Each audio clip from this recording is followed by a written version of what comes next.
Hello friends, I am doctor A के ओझा। आज बहुत ही सुंदर और उपयोगी टॉपिक आपके लिए है। आज मैं 6 इंडियन फिलॉसफी पर चर्चा करने जा रहा हूँ, यानी खट दर्शन, यानी 6 भारतीय दर्शन पर चर्चा करूँगा। यह बहुत ही इम्पोर्टेंट है और यह इंडियन फिलॉसफी का बेस है। जो भारतीय दर्शन है यही 6 फिलॉसफी पर, खट दर्शन पर यह आधारित है। तो उसके बारे में आपको चर्चा करने जा रहा हूँ और इसको आप बहुत ही ध्यान से सुनिए। देखिए, खट दर्शन, ये लिख लीजिए, कॉपी कलम लीजिए। खट दर्शन, खट दर्शन यानी इसका मतलब हुआ 6 दर्शन, 6 दर्शन, 6 दर्शन। इंग्लिश में कह सकते हैं 6 Indian philosophy, 6 Indian philosophy, Indian philosophy. Philosophy ये बहुत ही इम्पोर्टेंट है और जनरली कॉम्पिटिटिव एग्जाम्स में तो बहुत पूछे जाते हैं।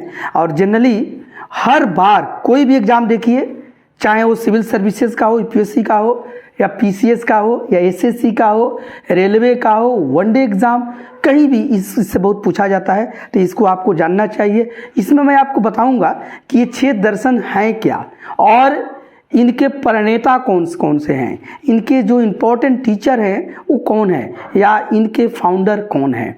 देखिए, सबसे पहला यहाँ लिख लीजिए दर्शन। देखिए, दर्शन यानी फिलॉसफी, ये फिलॉसफी है। और ये जो फिलॉसफी आपको हम बताने जा रहे हैं, ये इंडियन फिलॉसफी की बात हो रही है। ये सबसे बड़ी बात है कि देखिए, इंडियन फिलॉसफी की हम चर्चा कर रहे हैं और इसमें ये 6 दर्शन है, 6 इंडियन फिलॉसफी है। तो इधर दर्शन है और इधर इसके प्रणेता कर सकते हैं या इसके फाउंडर कह सकते हैं। ठीक है, फाउंडर कौन कौन से हैं। देखिए, सबसे पहला जो दर्शन है वह सांख्य दर्शन है, बहुत इंपॉर्टेंट है। सांख्य, सांख्य दर्शन, इंग्लिश में आप लिख सकते हैं सांख्या। ये सबसे पहला दर्शन सांख्य दर्शन है और यह एक का माना जाता है कि इसमें पुरुष और प्रकृति की चर्चा की गई है और यह अनिश्वरवादी भी का झलक इसमें मिलता है। और साथ ही साथ ये जो सांख्य दर्शन है, इससे बहुत ज़्यादा ये बौद्ध धर्म और जैन धर्म प्रभावित है। पूछा जाता है कि इन पर किस दर्शन का प्रभाव है, तो सांख्य दर्शन से ही प्रभावित है। और ये सांख्य दर्शन को ही लेके लोग आगे बढ़े हुए हैं, जिसमें पुरुष और प्रकृति की चर्चा होती है। और सांख्य दर्शन के जो प्रणेता ऋषि हैं वो महर्षि कपिल हैं। ये कपिल ऋषि हैं, कपिल महर्षि। उस समय के जो भी फिलोसफर होते थे हमारे प्राचीन भारत में, वो ऋषि या महर्षि ही होते थे। तो ये जो कपिल ऋषि हैं, यह सांख्य दर्शन के प्रणेता है, बहुत इंपॉर्टेंट। इसके साथ देखिए, दूसरा जो इंडियन फिलॉसफी है वो योग है, योग, जिसको कि हम योगा बोलते हैं, योगा। और इसके जो प्रणेता हैं वो महर्षि पतंजलि हैं, महर्षि पतंजल।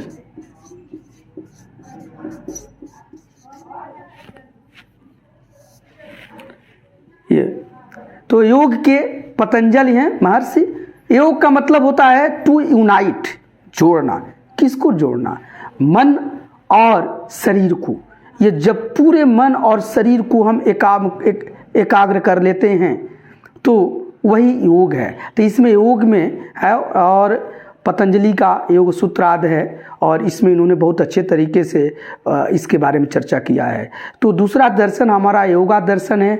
आजकल तो इस योगा का बहुत ही महत्व हमारे जीवन में हो गया है और भारत जो है योग दिवस भी मना रहा है, भारत के साथ साथ पूरा विश्व मना रहा है। तो ये योग है और इस योग जो है हमारे कई चीज़ों का इसमें निराकरण है।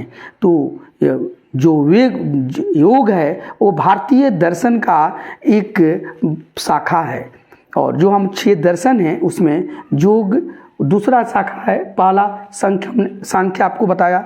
तीसरा देखिए न्याय है, तीसरा जो दर्शन है वह न्याय। आपको हमको लगता है कि बहुत ही क्लियर होता जा रहा है। और न्याय के जो प्रणेता ऋषि हैं वो महर्षि गौतम हैं, महर्षि गौतम। तो ये गौतम ऋषि, गौतम ये न्याय के हैं। साथ ही साथ चौथा जो है वैशेषिक है, वैशेषिक, वैशेषिक कहा जाता है, वैशेषिक, वैशेषिका। और इसके जो प्रवर्तक हैं वो महर्षि कणाद हैं, महर्षि कणाद।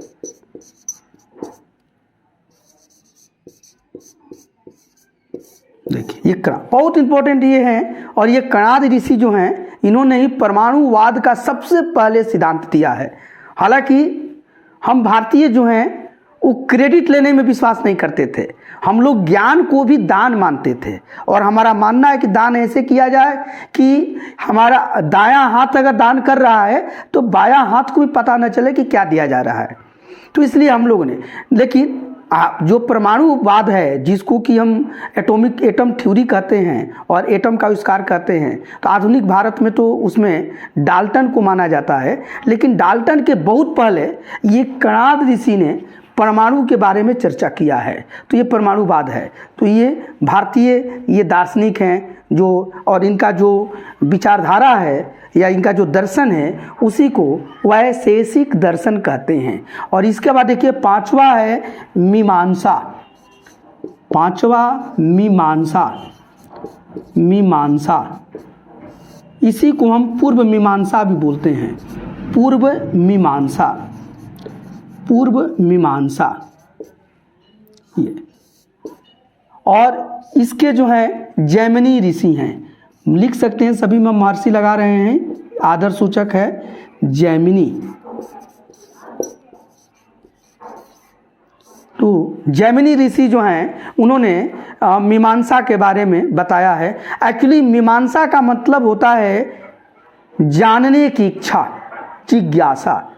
और मनुष्य सबसे पहले इसमें ये इच्छा व्यक्त किया है कि उसे करना क्या है, वो जानने की इच्छा रखता है। इसमें बहुत विशद वर्णन है और इस पर भी हम अलग से वीडियो बनाएंगे। आज हमारा मकसद है सिर्फ 6 दर्शन की जानकारी देना कि कौन कौन से खट दर्शन हैं जो कि भारतीय दर्शन के आधार हैं। साथ ही साथ इनके प्रणेता ऋषि कौन हैं और इनके आचार्य कौन हैं। इसका देखिए छठा जो है 6 वह है वेदांत, वेदांत या इसी को हम उत्तर मीमांसा भी बोलते हैं, उत्तर मीमांसा,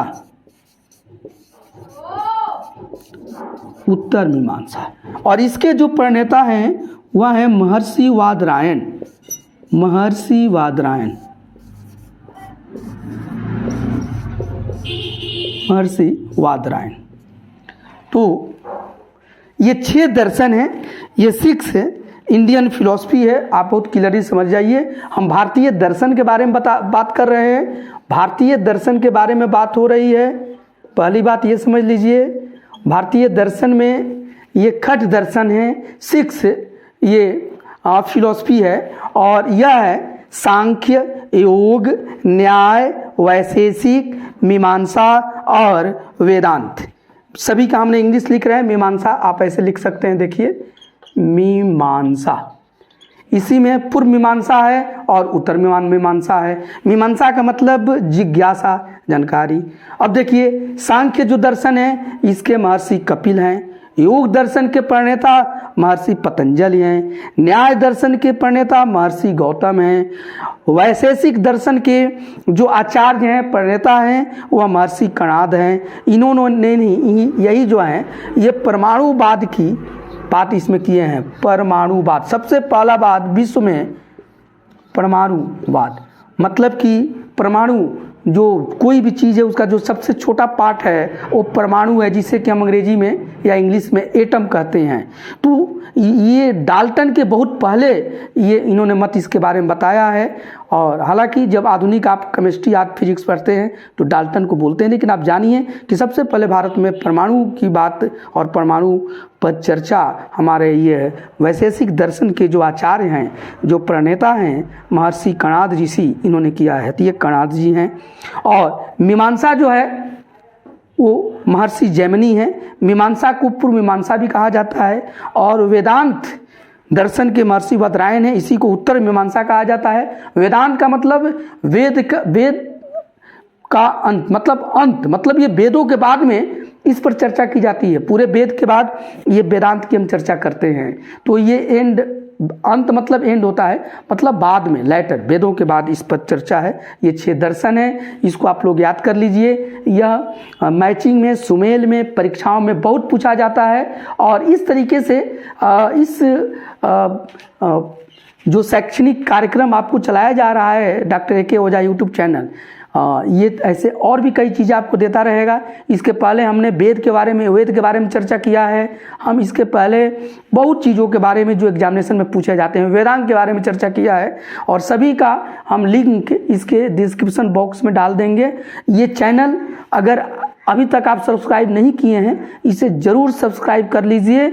और क्योंकि आपके लिए बहुत उपयोगी चैनल है, और मात्र इसके टॉपिक को पढ़ के आप किसी भी कॉम्पिटिटिव एग्जामिनेशन में जाइए और आपके निश्चित सभी प्रश्न आपके इस चैनल से मिलने वाले हैं। और इस जो कैप्सूल कोर्स हम चला रहे हैं, तो इसे आप ज़रूर सब्सक्राइब कर लीजिए, शेयर कीजिए, लाइक कीजिए। कोई आपके पास कमेंट हो तो उसे ज़रूर दीजिए ताकि इसको और प्रमार्जित किया जा सके। Thank you.